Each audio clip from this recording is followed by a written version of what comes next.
최근 중학생들이 또래를 상대로 폭력을 휘두르고 또 이를 버젓이 촬영해 SNS에 올리는 충격적인 사건들이 연일 벌어지면서 학교 폭력을 막을 시스템 구축이 시급한 과제로 떠오르고 있습니다. 학교 폭력 건수는 5년 전에 비해 50% 넘게 급증했지만 현행 학교 폭력 예방 시스템은 주먹구구식에 그치고 있습니다. 김태욱 기자입니다. 싸움을 부추기고 집까지 찾아가 폭행을 하는가 하면 촬영을 하고 때리는 도중 마치 놀이인 양 V자를 그리는 등 학교 폭력은 점점 잔혹하고 집요해지고 있습니다.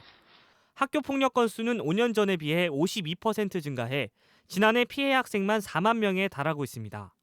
하지만 지난해 범죄 소년폭력범으로 검거된 2만여 명 가운데 구속 수감된 숫자는 전체의 0.4%인 81명에 불과한 수준입니다. 학교 차원의 학교폭력 대응 시스템은 제9시를 못하고 있습니다. 전국적으로 매일 108명가량이 학교폭력을 당하는데 학교폭력대책자치위원회를 통한 전학이나 퇴학 등 적극적인 분리조치 건수는 3% 수준에 그치고 있습니다.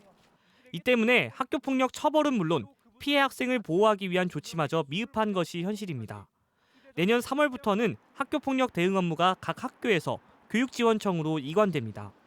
하지만 인력 증원 없이 각 지역 교육지원청 장학사 단 한 명이 학교폭력 시비를 담당하게 돼 벌써부터 피해 학생 구제가 제대로 이루어지겠냐는 비판이 나오고 있습니다.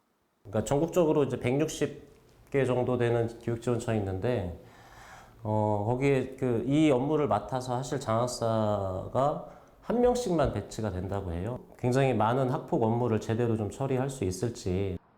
학교폭력 대응 시스템 구축에 보다 많은 인력과 예산이 필요한 이유입니다. 신체적 폭력은 물론 SNS를 활용한 정서적 폭력까지 학교 폭력의 유형이 다양해지는 만큼 학생들을 보호하기 위한 제도적 장치가 마련돼야 한다는 목소리가 높아지고 있습니다. MBC 뉴스 김태욱입니다.